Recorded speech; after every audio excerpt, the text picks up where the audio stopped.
শয়তান যে ছাড়া পেয়েছে বোঝাই যাচ্ছে। এই ঈদের দিনে জুয়ার আসর বস, মদের আসর বস।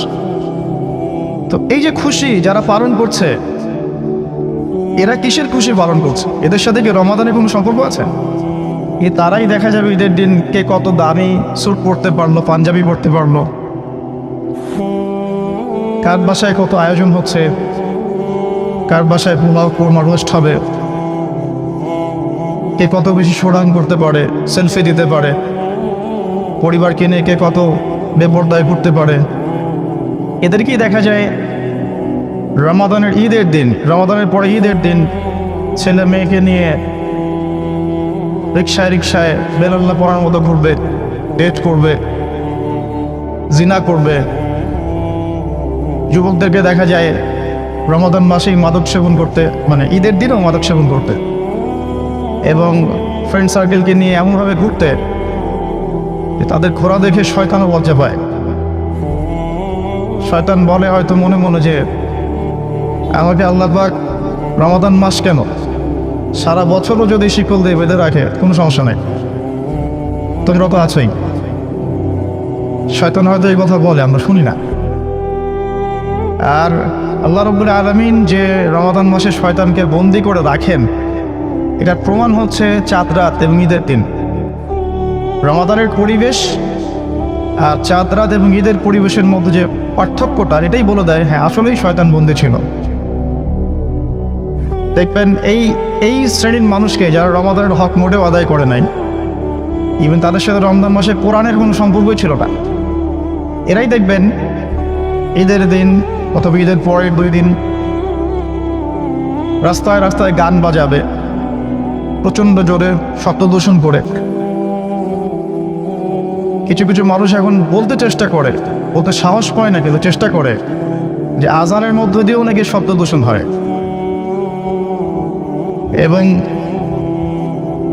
আমাদের সাবকন্টিনেন্টের মধ্যেই একটা কান্ট্রির মধ্যে এই কথাটা এসেছিল। দেখা যায় যে মন্তব্যটা করেছে তারই গান আমাদের যুব সমাজ শুনছে উচ্চস্বরে। আমাদের দুর্ভাগ্যের নমুনা দেখতে চা আমরা কত হতভাগা জাতি। যে আজানকে ক্রিটিসাইজ করছে তার গান সারাদিন বেঁধেছে আমারই বাড়ির পাশে। পরে আমি বাধ্য হয়ে, সারা রাত তো ঘুম হয়নি, রমজান মাসে ঘুম কম হয় স্বাভাবিক, সারা রাত এই খুতবা রেডি করতে হয়েছে, লেকচার রেডি করতে হয়েছে, কবর জিয়ারত করেছি আলহামদুলিল্লাহ, রাতে কিছু ইবাদত করার তৌফিক হয়েছিল। ভাবছিলাম যে একবারে নামাজ পড়ে এসে ঘুমাবো, ঘুম আর হলো না। তো আমি হেঁটে হেঁটে গিয়েছি, গিয়ে বলেছি যে শয়তান তো ছাড়া পেয়েছে, শুনেছি আজকে আপনার দোকান থেকে কি শুরুটা হয়েছে। তো সে লজ্জা, মানে আমি হেঁটে হেঁটে বাজারে গিয়েছি শুধু মিউজিক বন্ধ করতে বলার কারণে। আর মিউজিকের মধ্যে কোনো দেশাত্মবোধক মিউজিক ছিল না, এগুলো অর্থ সংস্কৃতি। যে ভাষার মিউজিক প্লে হচ্ছিল এগুলো তো তাদের দেশে, আমাদের ভাষায় মিউজিক প্লে হয় কিনা কতটুকু আল্লাহ পাক জানে। আমরাই তো ভাষা নিয়ে গর্ব করি, আমরাই তো ভাষার জন্য জীবন দিয়েছি। দেখবেন আমাদের প্রজন্মকে দেখবেন অন্য ল্যাঙ্গুয়েজের গান শুনছে, এগুলো নিয়ে ট্রাকের মধ্যে উঠে ডিজে পার্টি করছে।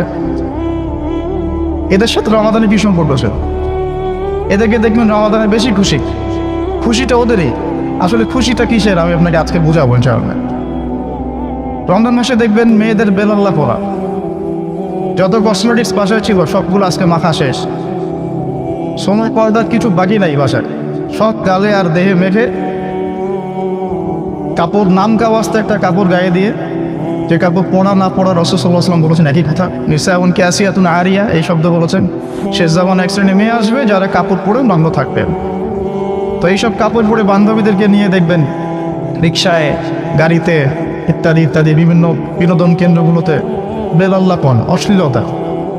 শয়তান যে ছাড়া পেয়েছে বোঝাই যাচ্ছে। দেখবেন এই ঈদের দিনে জুয়ার আসর বস, মদের আসর বস। তো এই যে খুশি যারা পালন করছে, এরা কিসের খুশি পালন করছে? এদের সাথে কি রমাদানের কোনো সম্পর্ক আছে? এদের সাথে কি ইসলামের কোনো সম্পর্ক আছে? তাহলে এরা খুশি পালন করছে কিসের? রমাদান চলে যাওয়ার। রমাদান যে চলে গেছে, শয়তান হাফ ছেড়ে বাঁচলো, যাক ভালো হয়েছিল, আমরা চলে গেছে। এতদিন শিকলে বাধা ছিলাম, আজকে রিলিজ পেয়েছি। এই রিলিজের খুশিতে এরা এই শ্রেণীর মানুষকে বিভ্রান্ত করে এদের দ্বারা ঈদের খুশি পালন করায়। এরা রমাদান যাওয়ার জন্য খুশি, কিন্তু যারা আল্লাহর প্রকৃত আশেক এবং যাদের মধ্যে আল্লাহ নূর আছে, বাসীরা আছে, রমাদানকে প্রপারলি কাজে লাগিয়েছে, যারা ওই হাদিসটা বারবার স্মরণ করেছে যে নবী সাল্লাল্লাহু আলাইহি ওয়াসাল্লাম বলেছিলেন, রমাদান মাস পেয়েও যারা নিজের গুনাহকে মাফ করাতে পারলো না তাদের জন্য ধ্বংস। আল্লাহ পাকের প্রকৃত আশেক যারা, আল্লাহর মারিফত যারা বুঝতে পেরেছে, তারা রমাদান আসার সাথে সাথে খুশি হয়েছে, চলে যাওয়ার দিন কান্নাকাটি করেছে। যেদিন চাঁদ রাত বলে যে কথাটা আমরা বলি, ঈদের আগের রাত, এই দিন দেখবেন আল্লাহর প্রকৃত আশেক যারা, আল্লাহ পাকের মাকবুল বান্দা যারা, যাদের কলব জীবিত, মৃত অন্তর নয় এদের মতো, তারা দেখবেন নীরবে নিভৃতে ইবাদত করেছে, আল্লাহর কাছে হাত তুলে কান্নাকাটি করেছে যে রমজান মাস চলে গেল, আমি কতটুকু নিজের গুনাহ মাফ করাতে পারলাম কিনা। দুটো এক্সাম্পল দিচ্ছি। ওমর ইবনুল খাত্তাব রাদিয়াল্লাহু তাআলা আনহু, তিনি এই শাওয়ালের চাঁদ ওঠার সাথে সাথেই বাচ্চাদের মতো কান্নাকাটি করতেন। সাহাবীরা জিজ্ঞাসা করতেন যে আপনি তো জান্নাতের সুসংবাদপ্রাপ্ত সাহাবী, আপনি কেন কান্নাকাটি করছেন এভাবে?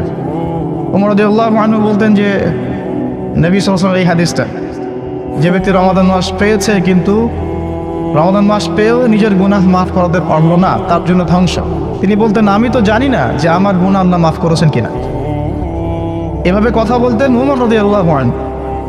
ঈদ উল ফিতরে আমরা অনেক খুশি উদযাপন করেছি, যে খুশিগুলো ছিল এক বিশেষ শ্রেণীর মানুষের জন্য। কাদের জন্য ঈদের খুশি ছিল? যারা মাহে রমাদানে 30টা সওম রেখেছেন, সওম বা রোজার হক আদায় করেছিল, যারা রমাদান মাসে তাহাজ্জুদ পড়েছে, তারাবি পড়েছে, দোয়া করেছে, জিকির আজগার করেছে, আল্লাহর কাছে অনুনয় বিনয় করে কান্নাকাটি করে নিজের গুনাহ মাফ করানোর চেষ্টা করেছে, সাধ্যমতো দান সাদাকা করেছে, ইফতার করিয়েছে, মানুষকে খাইয়েছে, যাকাত দিয়েছে। এক কথায় যারা আত্মশুদ্ধি অর্জন করতে পেরেছে, রমাদান মাসকে কাজে লাগিয়ে যারা নিজেদের গুনাহগুলো মাফ করাতে পেরেছে, তাদের জন্য ছিল ঈদের খুশি। কিন্তু বাস্তবতা ভিন্ন। বাস্তবতা হচ্ছে এমন, ঈদের খুশি পালন করতে দেখা যায় ওই শ্রেণীর মানুষকে বেশি যাদের সাথে রমাদানে কোনো সম্পর্ক ছিল না, যাদের সাথে না সওমের সম্পর্ক ছিল, না জামাতে নামাজের, না তাহাজ্জুদের, না তারাবির। প্রচুর মানুষ রমাদান মাসে শিরক করেছে, রমাদান মাসেই বেদাত করেছে, হারাম খেয়েছে, জুয়া খেলেছে। মাহে রমাদানেই ইভেন লাইলাতুল কদরেও বহু মানুষ জিনা করেছে, মদ খেয়েছে, মানুষ হত্যা করেছে, মুসলিমদের উপর নির্যাতন চালিয়েছে, ইসলাম ধ্বংসের ষড়যন্ত্র করেছে। রমাদান মাসেই বহু মানুষকে প্রতারিত করার জন্য সিন্ডিকেট করেছে, মজুদদারি করেছে, কৃত্রিম সংকট তৈরি করেছে বাজারের মধ্যে, দ্রব্যমূল্যের দাম বাড়িয়েছে, মাপে কম দিয়েছে, কেউ কেউ কোটটাই পড়েও প্রতারণা করেছে। এগুলো রমাদান মাসেই করেছে মানুষ। কিন্তু দেখা যায় এই শ্রেণীর মানুষের ঈদের খুশি বেশি।